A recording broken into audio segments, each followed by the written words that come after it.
Hey, how's it? So I've heard that a good garden will grow soil and not the plants. If you think about it, it sort of makes sense because as long as you give the plants what they need, then they'll thrive. And really, in ground, the way we're sort of growing on this channel at the moment is in soil. There's a whole bunch of bacteria and insects and fungus, a whole bunch of stuff in there. So as long as that environment is very good, the plant should do pretty well. So in this episode, I decided, you know what, last week we discussed positioning and orienting your bed according to the sun. So really the next logical step is actually creating that bed, or if you already have a bed, is to then prepare that bed so that you then have a good environment for the plants. So this episode, we're talking about bed prep. Let's get into it. So if you're starting from scratch and you've either moved to a new property or you haven't really cultivated on the land and it's sort of unknown territory, technically the best thing to do as a first step is a soil test.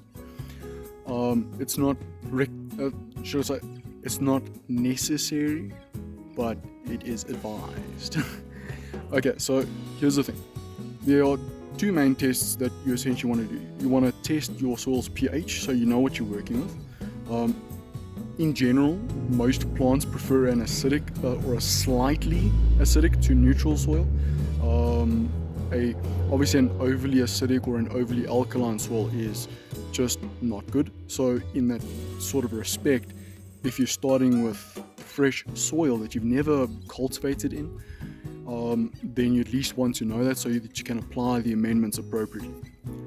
The second one is if you suspect that you might be working with clay soil or very silty soil or maybe something with a hard pan and you are going to potentially have drainage issues, you might want to do a water infiltration test. So all these is you want to test your alkalinity. You can get these little tests apparently from the shops. You probably want to try like a drugstore or I don't know, maybe like a nursery or something. The water infiltration test you can do at home at least. You don't really need anything specific. You essentially want to saturate the soil first for about an hour, wait, and then you are going to get some form of a container like a bucket or something, fill it up with water, and then you're going to try and sort of like invert it. If you just have some form of a cylinder, that would be perfect. Put it down straight onto that already saturated soil and then fill it up. What you want to monitor is the rate at which the water moves, right? Ultimately what this does is with saturated soil, all it tests is how permeable is your soil, so how quickly does that water move through the soil layers. It doesn't have to be super scientific or super accurate or anything. All you want is an indication of what you're working with. So again, then you can apply the amendments as necessary, and I'll get into that just now. So those are the two main sort of tests that you would want to do. It's not necessary, but it is advised, especially if you're working with new stuff. Okay, so you've got the position of your bed, you've done whatever tests that you feel are necessary, and you know this is the spot that you want to proceed with, right? So essentially the next step really is de-lawning or de-weeding, depending on which stage of the process you're in. It's really the same thing. Whatever sort of live plants are in that area that you don't want, i.e. weeds, remove it. So there's two ways that you can go about this, especially if they're like weeds. Right? If you already have a bed and it's maybe been sitting for a while or something, whatever mulch is there, pull that off. Try and encourage any weed seeds to germinate. So you wet the area, keep it a little bit nice and moist, get the sun to beat down on it, and you actually let those weed seeds germinate. Then once they've germinated, then you kill them off. You can put down like a cardboard box or a tarpaulin or something. So essentially what you're trying to do is you're trying to not really sterilize the soil. You just want them to germinate so that you can kill them off easy instead of them germinating when you have other stuff that you're trying to grow. When it comes to the lawn, all you want to do is you just want to get that lawn out. It's a bit of a process. I recommend using a fork, like a pitchfork. That's the easiest way that I've found to get lawn out. You put it in, work it underneath the grass, then using a spade or a shovel, you'll cut that grass out, and then it should just lift right out. That's what I've found to work very nicely. Obviously it does take a lot of material with it, so then just chuck it in the compost, then at least you can get something back in a little bit of time. So once you've de-weeded and de-lawned, then there's a bit of work that you should do, again depending on the stage of the process. Now, a one-off till is appropriate. I know a lot of people that don't like till, and you can be breaking up the soil structure. But if you don't have any soil structure to begin with, then there's no real danger. There's actually more benefit to till initially as a once-off to kickstart the process and get everything going. Like with me, what I did when I started most of these beds, I did a once-off till. The soil was super compacted, there were no nutrients in there. Dude, there wasn't even mulch. So I was working with dirt. Not soil, dirt. So yeah, I did a once-off till, put a whole bunch of stuff in, and I'll get to that just now. But a once-off till can be very beneficial, especially if it's like very hard compacted soil. If you already have a good soil structure that you're working with, maybe you've been gardening for a little bit, or somebody else has been gardening in that area and you've recently taken it over, don't till. Then what you want to do is you just want to fork it. So again, with a pitchfork, you just want to aerate the soil, put it in, work it in a little bit. You're not trying to turn it over or anything. You don't want to damage the structure then, because then the structure is already in place. You don't want to then offset all those years of cultivating good soil and a good environment by then tilling it. So all you do then is you fork it, get some air into the soil, so all the bacteria and the organisms actually has a bit more soil, so it's not such an anaerobic environment. You want it to be an aerobic environment. That's when you just fork it. And at this stage of the process, let's say you've done your water infiltration test and your pH test. Let's assume that you know that you're working with a very clayey soil and you need to amend it. You want to put in maybe a little bit of sand to help break up that clay structure. You're not going to make concrete. Concrete, or what some people say cement is an ingredient in concrete. You're not going to make concrete, dude. If you are concerned about it, then maybe just apply it to a spot in your garden, because then at least it's easy to work out. And then you can judge for yourself, is this the right move forward or not? Do it to a small spot as a little bit of a test, and then if it works like a rest of the gardening the next season or half season, whatever you plan, whatever works for you. So what I'm saying in a very long-winded, roundabout fashion is, this is then the time to do that. So if you're adding any sulfur or lime or sand or very like anything to actually manipulate the properties of the soil itself, now's the time, while you're forking it or while you're tilling it, so it can actually get mixed in. What you want to try and avoid is now creating a very different environment between the top layer of soil that you're actually going to be planting in and whatever the natural soil was below it. You don't want to create a hard pan, because then what's going to end up happening is, in case of a lot of rainfall or stuff, it's going to seep through that top layer of worked and amended soil. On that hard pan, it's then going to wash away underneath in between those two layers, and then you can have some serious issues, because especially if you have like a bit of a bowl effect, even if it's not intended, by the way, as long as you got some form of a bowl effect and that water's not moving, you're going to potentially suffocate your roots. They're going to drown. So you do want to keep that in mind. So you want to amend the soil so that you can work with it, but you don't want to make it too different from the bottom natural layers, and you don't want to create any sort of hard pans. Again, whatever test you do, or whatever you do to your soil, if you are concerned with the viability of it and whether it's going to be actually harmful to your garden or not, just do a small test somewhere in your garden, and then you can monitor it over a season. Now what you essentially want to do is, if you have any infrastructure, specifically let's say you're doing like a raised garden bed, now is the time to do it, because now you've disturbed all the soil. Before you start adding in any additional layers, you want to now do your boundaries, right? So if you have any garden beds sort of sidings, edgings that you want to put in. If, let's say, for example, you want to, like what I've done, I've created this little trench, this little V trench here by my garden beds. There's a few reasons that I'll go through in a different video, but essentially it's just to get water to get channeled to where I want it, down through into my yard. I've put in some stuff in there so that it can slow down the flow of water, so it can actually seep into the ground instead of just washing away. And then with this, so if you go for something like this, what you then need to do is you need to just trim it up. So the grass, right, it's going to send all these runners and shoots into this little V channel. So all you want to do is you want to neaten it up.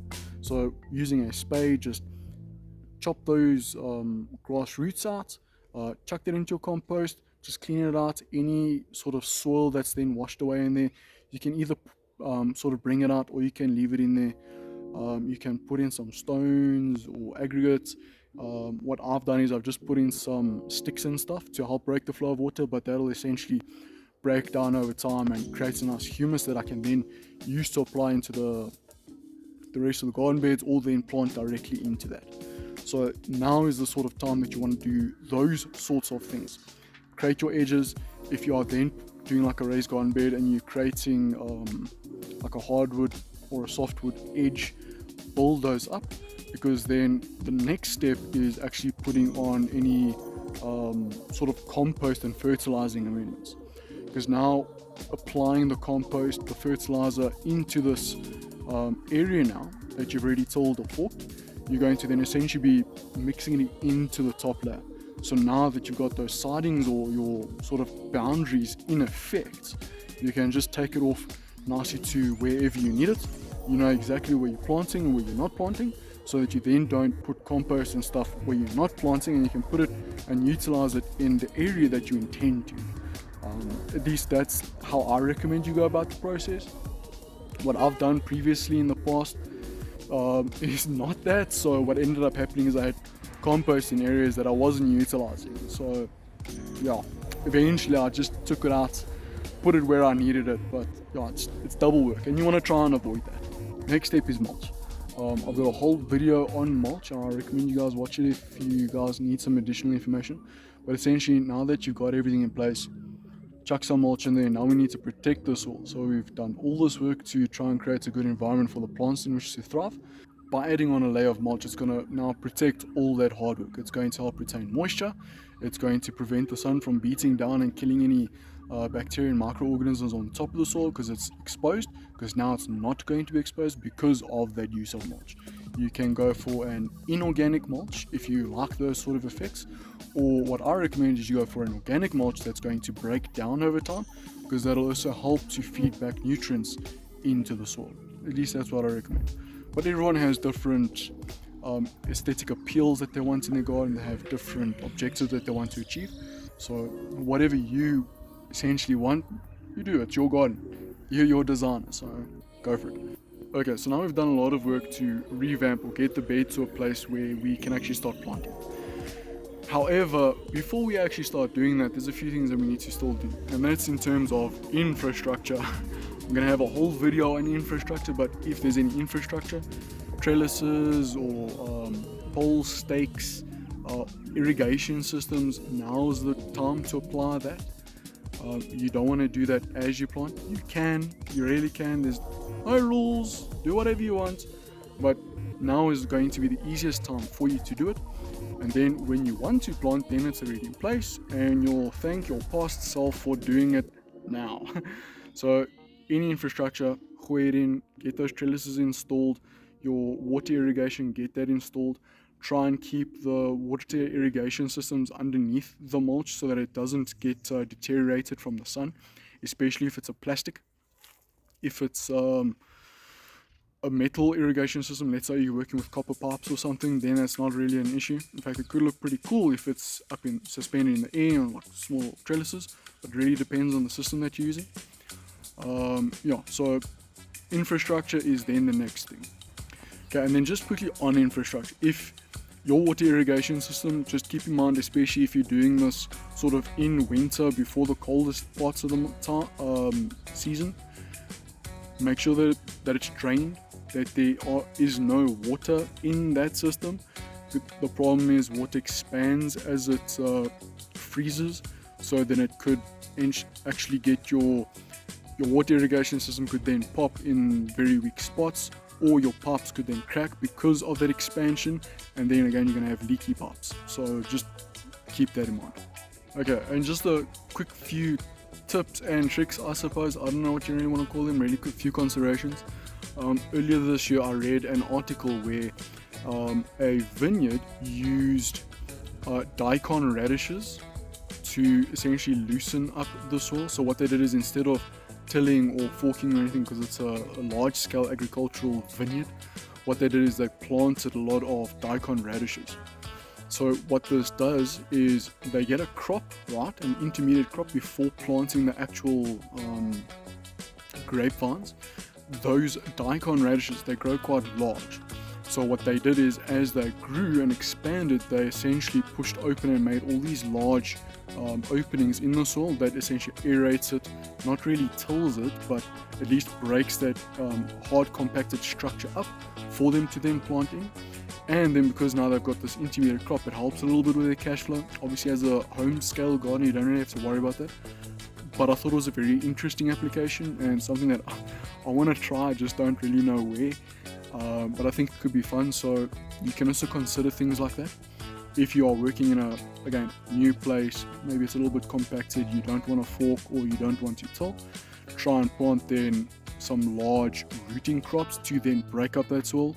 You'll then get a crop out of it, and you can either sell the crop or you can eat the crop. It's really up to you, but that could be a fun way to go about it.